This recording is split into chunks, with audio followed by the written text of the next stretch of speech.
Since when did Pakistan, a country some have called a failing nation, become a country everyone calls to stop the U.S.-Israeli war in Iran?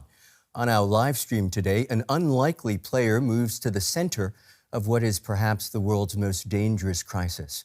While U.S. and Israeli strikes pound Iranian targets and Tehran's allies hit back across the region, Pakistan is suddenly positioning itself as a go-between, quietly relaying messages, pitching itself as a bridge between Washington, Tehran, and the wider Muslim world, and offering to host talks. Speaking of which, regional powers are meeting at Pakistan's foreign ministry in Islamabad to end the conflict as about 3,500 U.S. Marines arrived in the Middle East aboard a ship meant to support ground troops. Over the next half hour or so, we'll ask, how did Pakistan assume this role? What leverage does it really have? And what does Islamabad stand to gain or lose if this mediation effort fails? Stay with us, fingers at the ready, with your comments and questions. We're really getting into it today.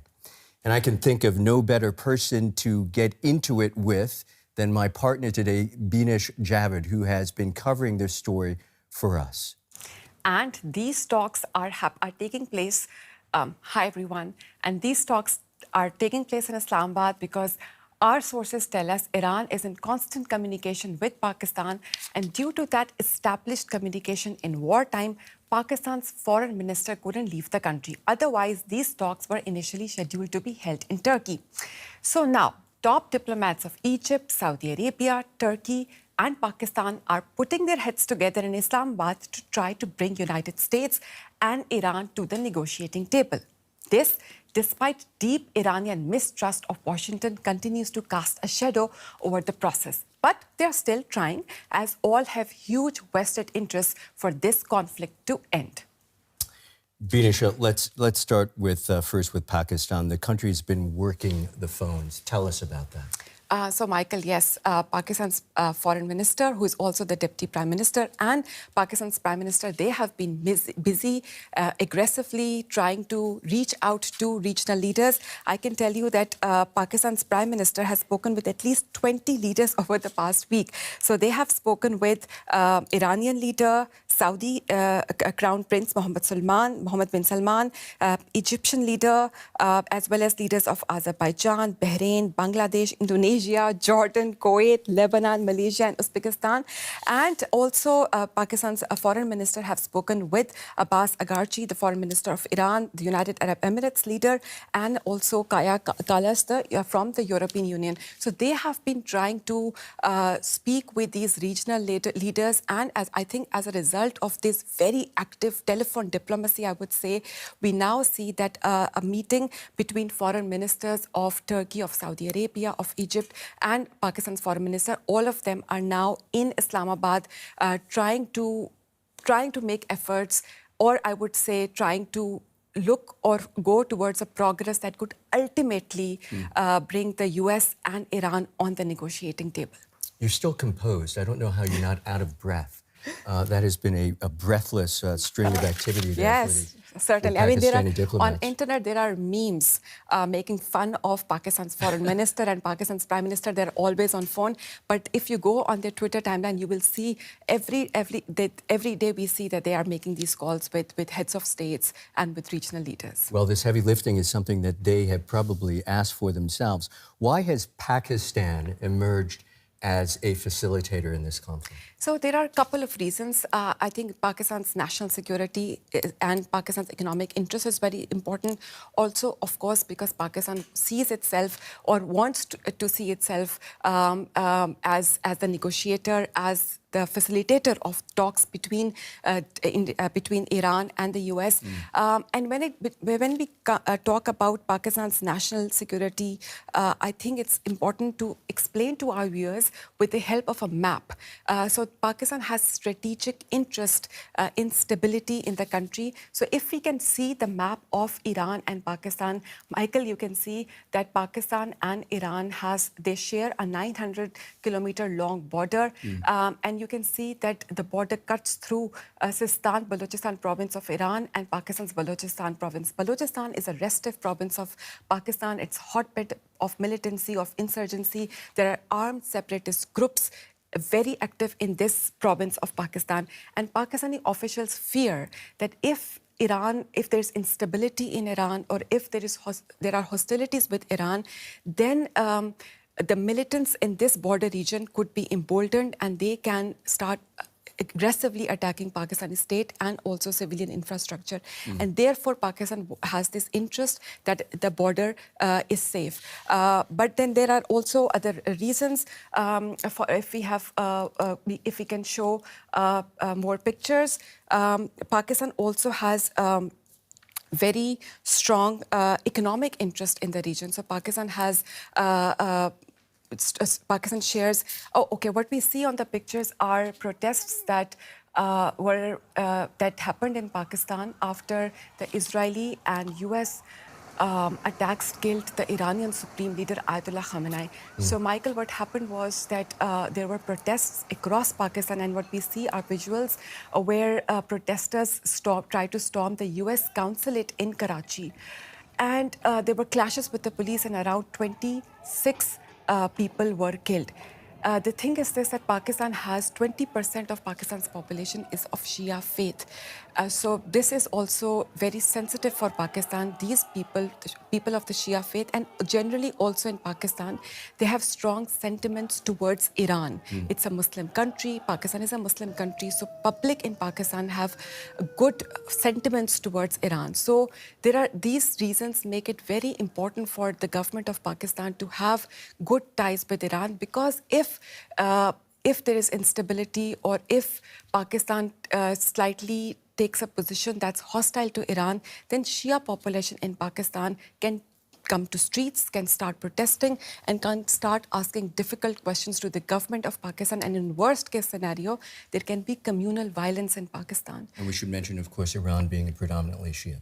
Iran is a predominantly Shia. Right. Outside Iran, most Shias live in Pakistan. You made a reference early on there about the economy. Yes. What's at stake for Pakistan's economy here? Pakistan has huge stakes. So 80% of Pakistan's energy supplies come through Gulf countries and through Strait of Hormuz. If we can see the map of Strait of Hormuz. It's a narrow waterway, and Pakistan is highly dependent on Strait of Hormuz for its energy supplies, for fuel, for gas, for petroleum. I can say it's a lifeline of Pakistan. And through Pakistan's diplomatic efforts and through Pakistan's diplomacy with Iran, Iran has actually allowed Pakistan has allowed some of Pakistani ships to pass through Strait of Hormuz. Actually, on 16 March, the first non-Iranian ship that passed through Strait of Hormuz was Pakistani ship. And yesterday, if we can see, that there was a tweet by Pakistan's foreign minister. If we can see that tweet, and he says that, I'm pleased to share great news that the government of Iran has agreed to allow 20 more ships under the Pakistan flag to pass through the Strait of Hormuz. And 2 ships will cross the strait daily. So this is a big diplomatic win for Pakistan, and this announcement comes after Pakistan announced that it is hosting these talks with foreign ministers of Saudi Arabia, Egypt, so it's Saudi Arabia, Egypt, and Turkey. And to some of our viewers here, just know that I'm always riveted when Benisha's talking about this particular issue. I am not looking away from her and ignoring her. What I'm doing is trying to access our chat here, because predictably, we already see many people weighing in. Crazy Horse 1367 on YouTube says it's encouraging to see the Indo-European and Arabic states engaging in talks. So a great deal of positivity there, of course.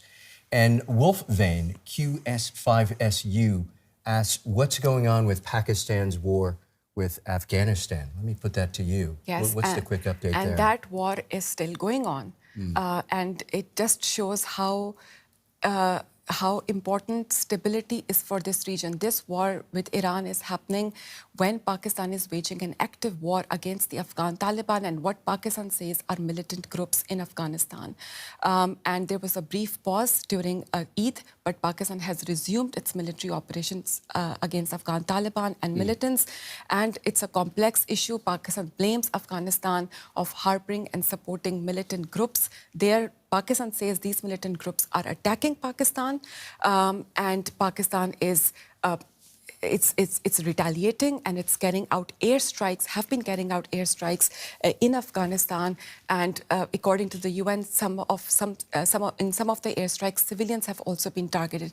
So, and all of it is happening next door to the conflict in Iran. So this region right now is under complete, I would say, hostilities and active conflict. Interesting. Many more questions for you, Bianish, but I do want to bring in a longtime Pakistani diplomat. Maleeha Lodhi is Pakistan's former ambassador to the United Nations.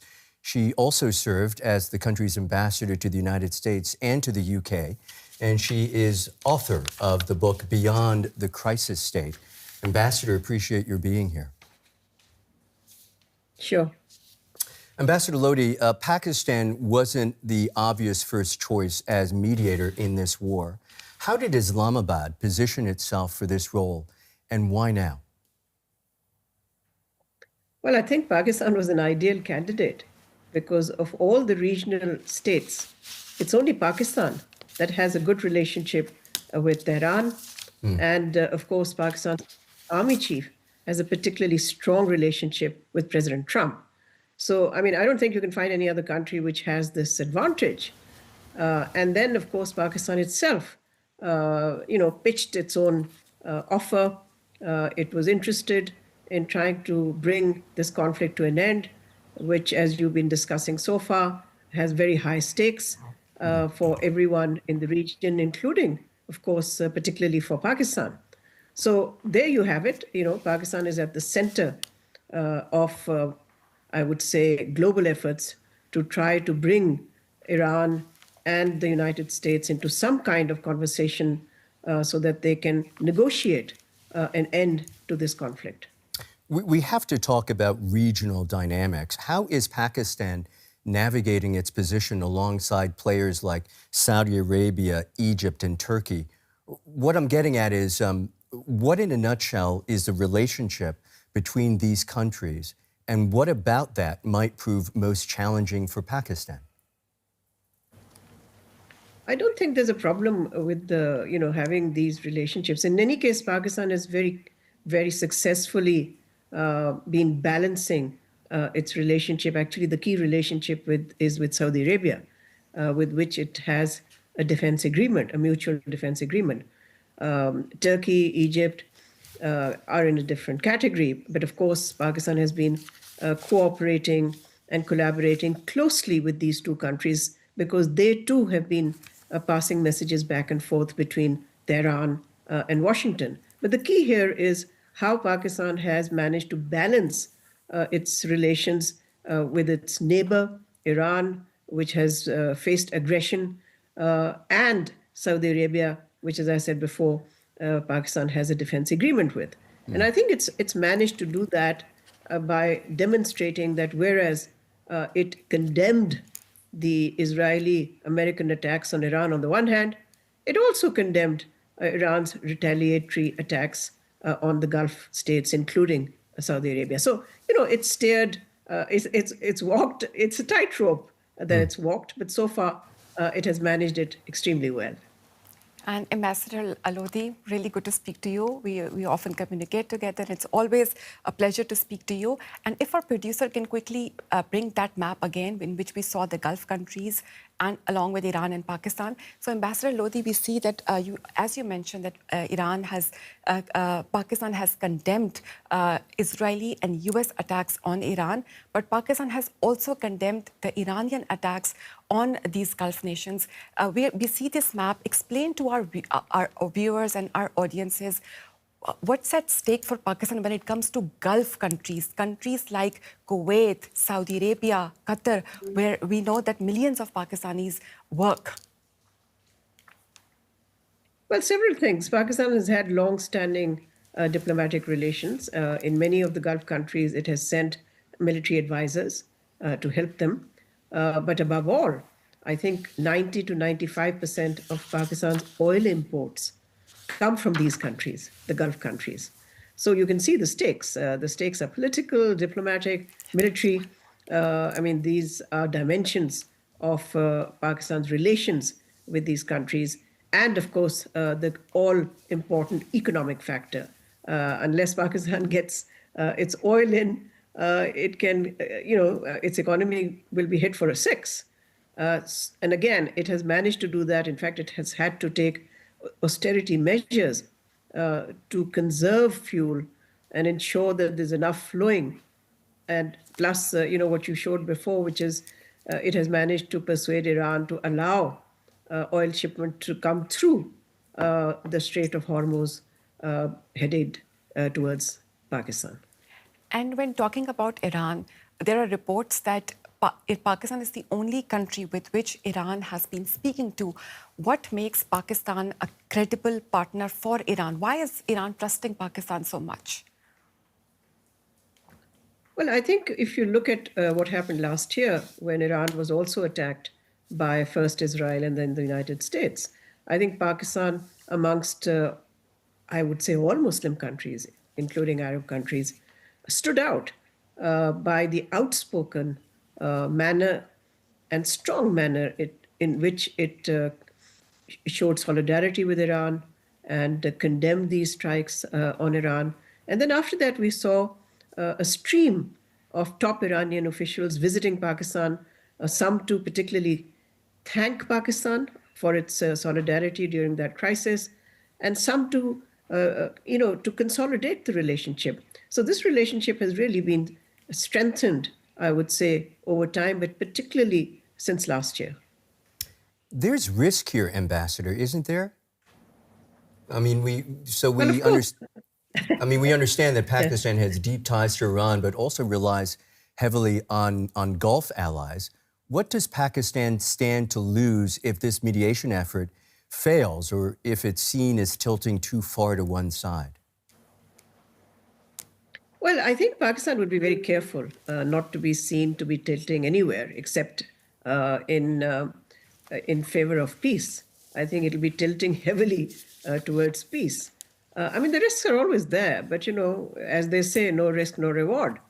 Pakistan felt that it was in a position to play a role which I think is being supported by the entire international community. I mean, let's face it, the whole world wants to see an end to this conflict.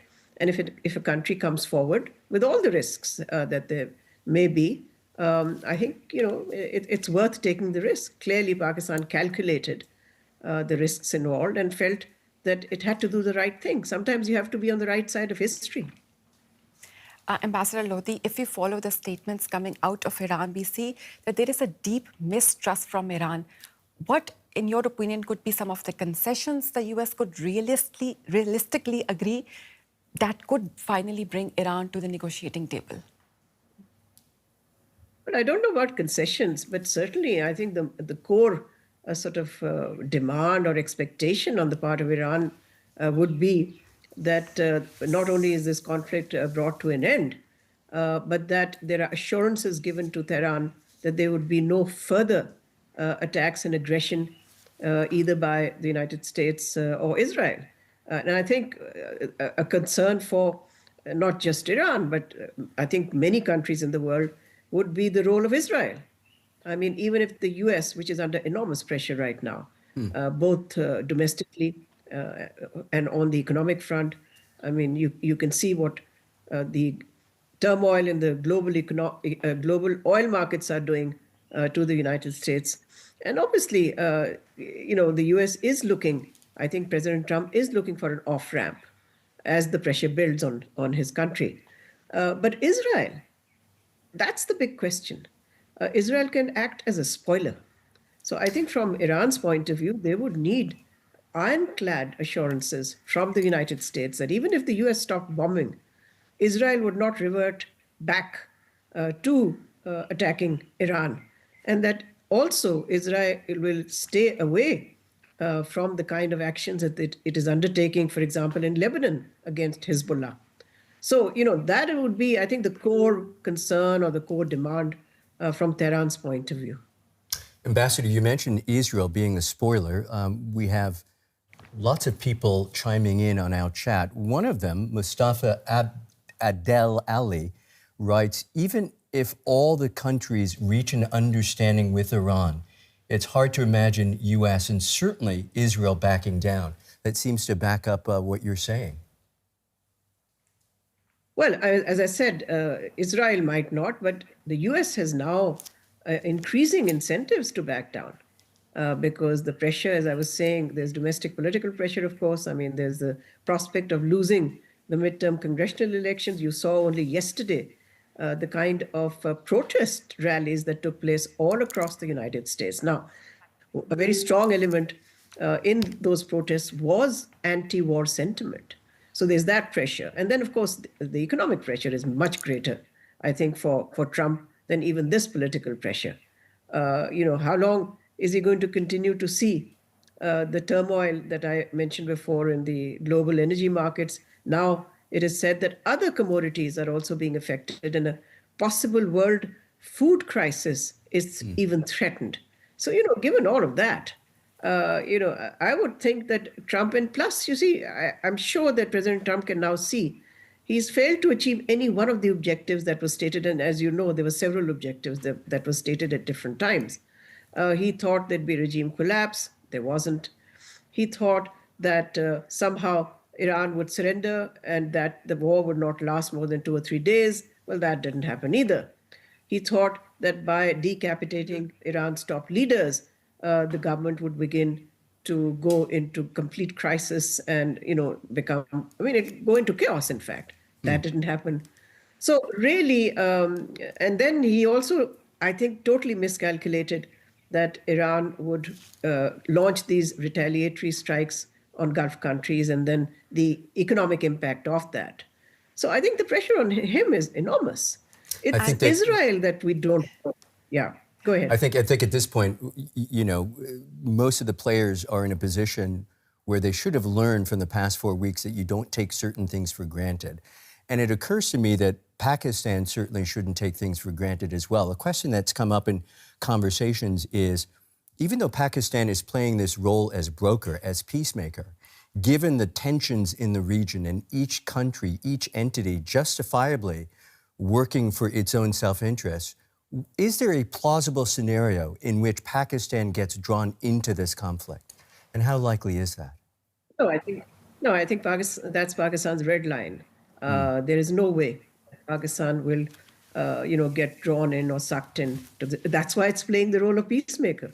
I mean, that's one strong reason why it's doing that, because it doesn't want, for example, it doesn't want its defense deal with Saudi Arabia to be invoked by Riyadh, because that would certainly draw in Pakistan into the conflict. So I think the incentive for Pakistan to play peacemaker, that role, is great because of precisely the reason that you have mentioned.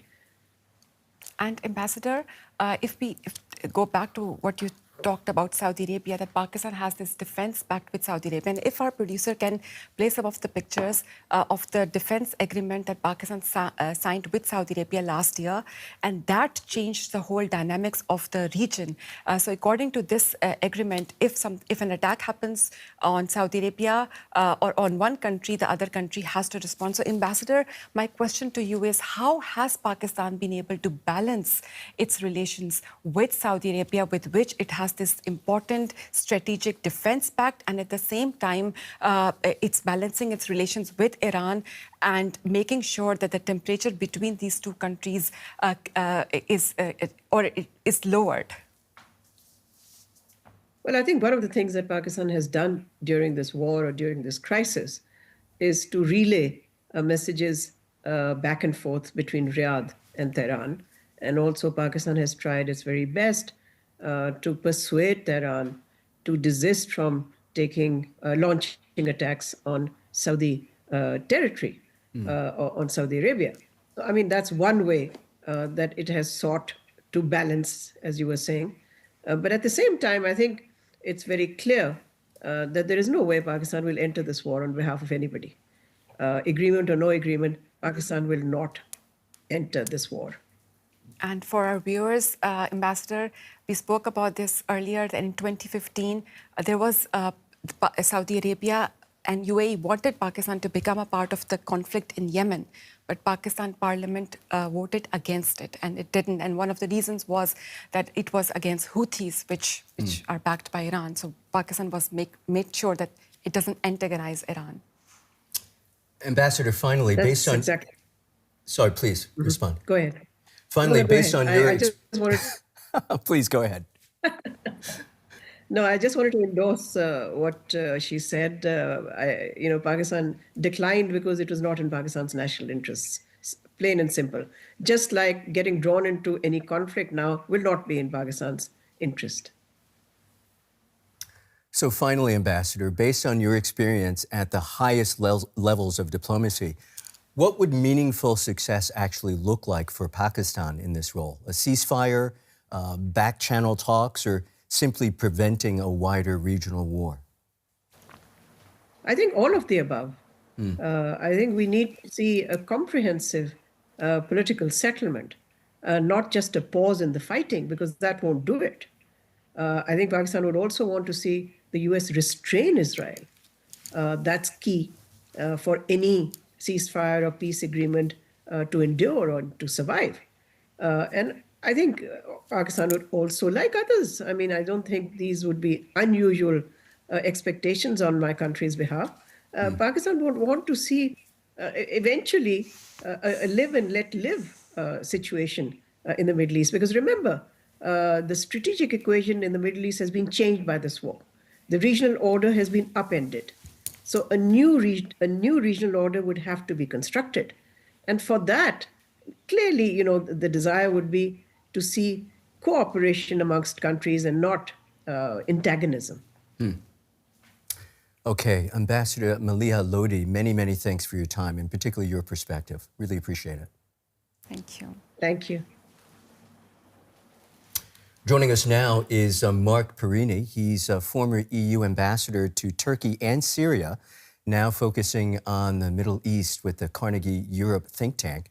Marc, appreciate your making the time. Let's widen the lens a bit as Pakistan steps into this mediation role. Where do you see Turkey positioning itself? Is Ankara acting as a quiet partner, a competitor, or pursuing some parallel track?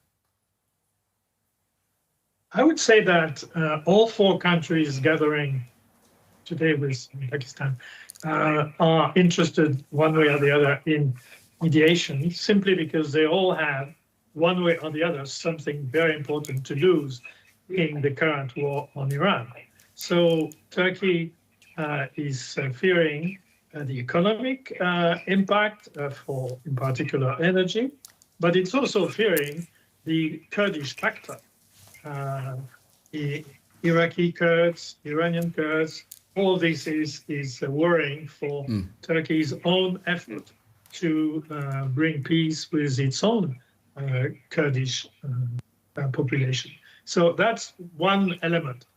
From my point of view, as a European, every mediation effort is worthwhile as long as it is going to result in some sort of progress. In this particular case, we've just heard the former Pakistani ambassador to the UN. There is a strong interest from Pakistan. There is probably an equally strong interest from all the other three countries, but it is an extremely difficult situation for any mediator. Hi, this is Beenish from the studios, and we have a question from one of our viewers. They are asking, why is Saudi Arabia giving bases to USA for attacks? I think the wider question is that Gulf countries have US bases, and that's why Iran has been attacking these Gulf countries. In your opinion, do you think that these US bases in the Gulf countries made all of these Gulf countries extremely vulnerable in this war? Well, all Gulf countries, Saudi Arabia first, but the other Emirates as well, have based their prosperity on peace. And in a way, similarly to Europe for the past 80 years, they have relied on the US for their security umbrella, if you want. Now, it's of course backfiring, and we have seen in the past 4 weeks that US bases in all Gulf countries have been attacked by Iran with quite a surprising precision, actually, to the point that it has become a military problem for the US forces as well. And more generally, anything that disrupts peace in the Gulf region is bound to create enormous difficulties for them. It's just not one single thing that everybody is talking about, the Hormuz Strait and the exports of oil and gas and fertilizers and so on, but it's also the fact that Gulf countries as financial hubs, tourist hubs, high tech and so on, are going to be hurt very, very badly if this war goes on unabated. And Michael, if I can interject and ask one more question. So we understand that these bases have made Gulf countries vulnerable. Once the war is over, do you think that Gulf countries would review their relations with Iran? And maybe there have been some reports that there are already talks that they may try to economically engage Iran for their own future stability and security in the region, and not keep Iran isolated as they have been in the past. Well, what you're mentioning here is the logical follow-up of a ceasefire and a peace agreement of some sort. By the way, Qatar and Iran are very, as everybody knows, are very intimately linked by the exploitation of the same gas field. So these links already exist, and certainly countries involved will have, in the Gulf, will have all interest in having stronger economic relationship with Iran. The problem is, where is the war going to stop?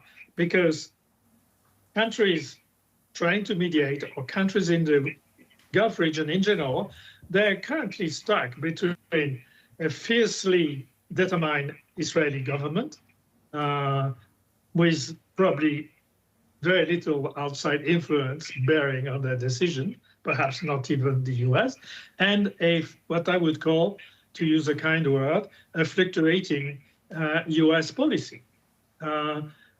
The previous speaker said very elegantly, the US has different goals at different times. I'm a little less elegant, I call them fluctuating, but as you know, other people call this US policy totally impossible to understand. So, and you have seen the impact on actually EU or Europe in general, US relationship. So it is an extremely complex situation. The current mediation efforts are of course worthwhile in and of themselves, but who in Israel is going to listen to Turkey, to Pakistan, to Egypt, or to Saudi Arabia? I'm not sure anybody will listen to them in Israel, because all of them have past problems or current problems with Ankara. Marc, we're getting more comments from a very engaged user here. Mustafa Adel Ali writes, it is worth mentioning, this is on YouTube, it is worth mentioning that in the last talks in Oman, Iran was open to moving their uranium enrichment to a regional consortium similar to Europe. Given what we've seen in the last 4 weeks or so, Do you believe that that Iran might still be in the position to make the kinds of concessions that it was willing to make before this conflict started? Well, that is a very legitimate and very tough question. I think the Omanis were really serious about engaging Iran. There are precedents elsewhere in the world, and including in Europe 80 years ago or 75 years ago, to try to put an end to conflict, what we call the never again mantra in Europe, through economic cooperation, sharing of decisions on crucial issues. In the case of Iran, it would be enrichment, of course. But remember 1950 in Europe, Germany and France and 4 other countries created the Economic Coal and Steel Community. Unbelievable step forward back then after all these atrocious wars in the first half of the 20th century. They decided to have a non-elected multinational body managing coal and steel, which at the time were the 2 ingredients for reconstruction of Europe. So these steps, in different situations, different times, obviously, have been taken by sort of visionary policymakers, if you want. In that sense, the Omani effort was of the same kind.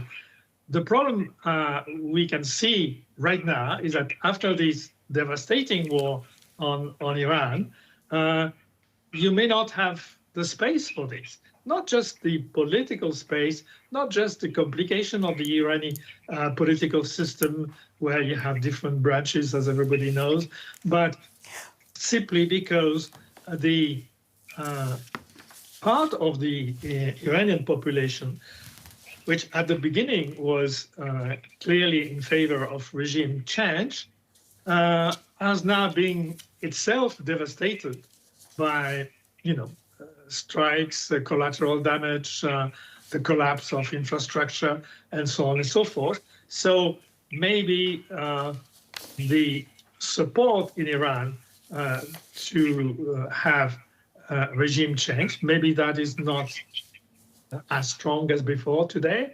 And maybe the way in which the war has been conducted for different reasons and in different ways by Israel and the US has reduced the space, has shrunk the space for mediation and understanding.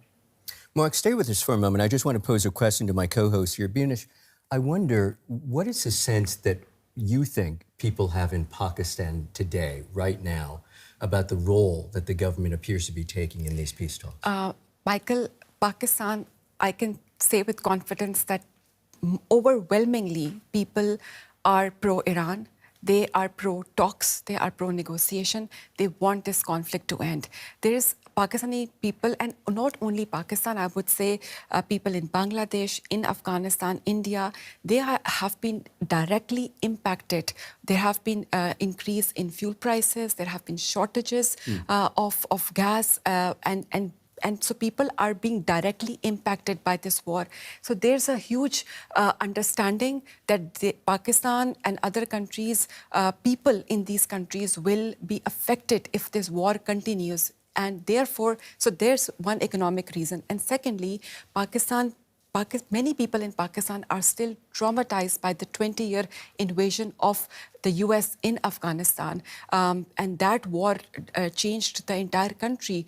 Terrorist groups were radicalized groups, terrorist groups started fighting the Pakistani state, started attacking the Pakistani people. So Pakistanis are very well aware of what can happen to the region if conflict in which international powers, world power like the US and Israel, if they get involved, then there can be instability in the region. And even today, the effects of the Afghanistan war are felt by the Pakistani state, by the Pakistani people. So overwhelmingly, people in Pakistan want this conflict to end immediately, and that there is peace and stability in the region. It is difficult to overstate just how much is at stake for all of the players in this region. And speaking of that, I want to turn back to you, Marc, and there's another player here we don't really talk about much, but I do want to chat about Egypt just for a moment. Cairo has traditionally played a sort of stabilizing, behind-the-scenes role in regional crises.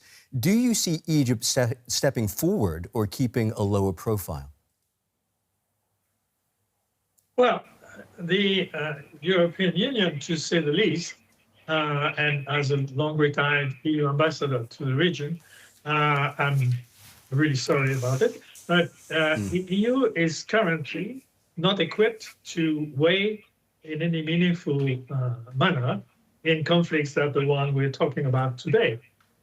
Why is that so?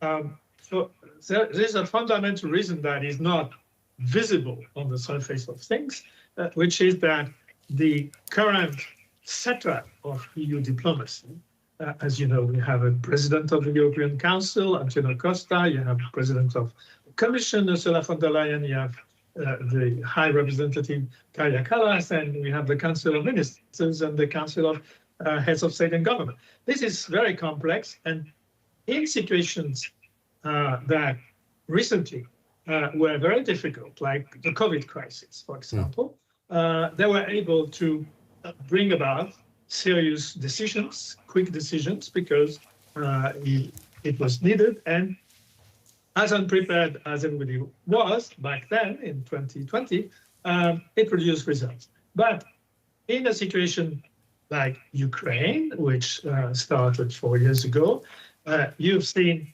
very difficult ways in which the 27 member states could react to the Russian aggression. You've seen that they had to reconstitute, in a way, an alliance with the United Kingdom. So it was a kind of reverse Brexit on foreign policy.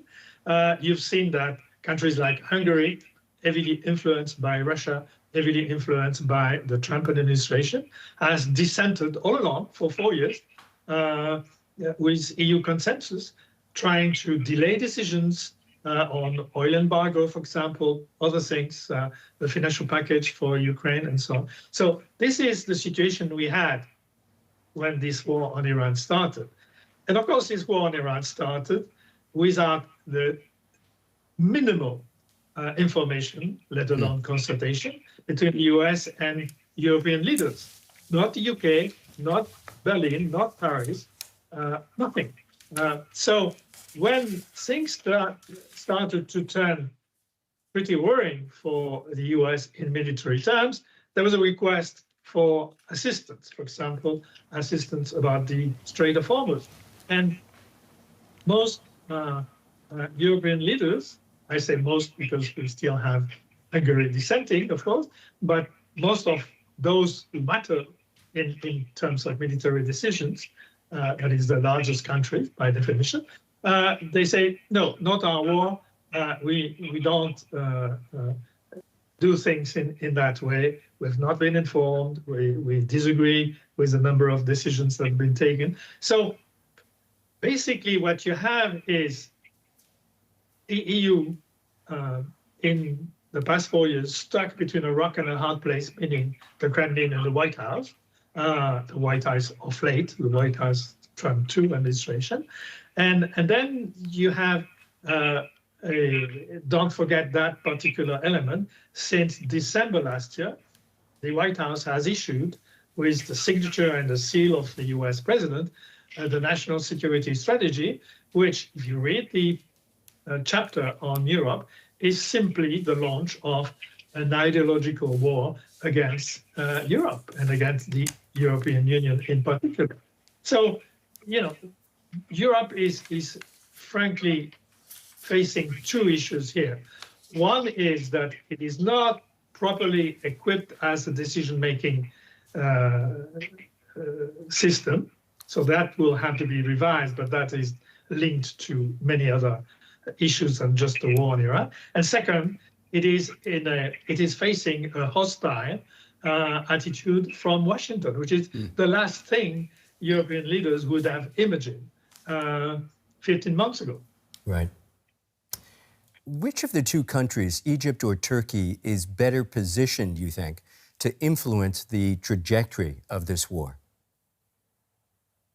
Well, I would say that both countries, by their recent diplomatic history, are exerting every effort to play a role regionally. They both have a long diplomatic tradition. They're well equipped in diplomatic terms. They're very competent people. They're present everywhere. They just have a problem between the two of them, but that's another issue. They have nearly reconciled, but not entirely. And there is a degree of competition between the two, with, of course, Gaza being an important factor. What you have is that Egypt can probably, despite all the difficulties, still talk to Israel, therefore could perhaps have a dialogue about this war, although I doubt about the willingness of the Israeli authorities to entertain any dialogue about this war in Iran, whereas Ankara cannot, because Ankara, Turkey, has taken, and in particular President Erdogan, taken a very strong position on Gaza, which is largely understandable, but with some expressions of their policy that make the continuation or the resumption of dialogue next to impossible. If you support dialogue, support mediation, you cannot say that what Israel is doing in Gaza is worse than what Hitler did. So that sort of statement cut off any form of dialogue. And of course, for internal reasons, the Turkish president, who is not in a very good situation if you read opinion polls, he wants to show that he has people listening to him in the region, which is in good measure true in Egypt, in Saudi Arabia, in other Gulf countries, but it will not help with Israel. So it all depends on which mediation we're talking about. And all of this, you have to take into account the fact that as much as the US president is keen in having people mediate, I am not sure that he will have a way to moderate the Prime Minister of Israel. Okay. Marc, that's interesting. We've got some more comments coming in. Do you want to take this one? So this one is by one of our users. They say Pakistan is way too ambitious than it should be right now. I think, I can answer this. I think it's for the Pakistani officials to make that decision. We explained what's at stake for Pakistan, and it has its own reasons. Of course, I can understand Pakistan also wants to improve its diplomatic stature in the world. Yeah. But at the same time, there's a lot on the ground. There's a lot at stake for Pakistan's economy, for its national security. So it is making these efforts. Yeah. I want to give a heartfelt thanks to EU Ambassador to Turkey and Syria, former, I should say, EU Ambassador to Turkey and Syria. You see, I'm promoting you again, Ambassador. Marc Pierini. Many thanks for your time. Thank you for the invitation. And also thank you to our other guests, and of course to reporter Banish Javid for co-hosting this live stream and adding so much to the conversation, I must say. And thanks to all our viewers for watching and taking part. Now we ask that you tell us more about what you think regarding Pakistan's role in potential deal-making. It's a tough task trying to make peace 5 weeks after the U.S. left negotiations behind and joined Israel to launch attacks on Iran. Let us know in the comments. Now, if you like this video, please hit the like button. And if you haven't already done, don't forget to subscribe. Thank you for joining DW.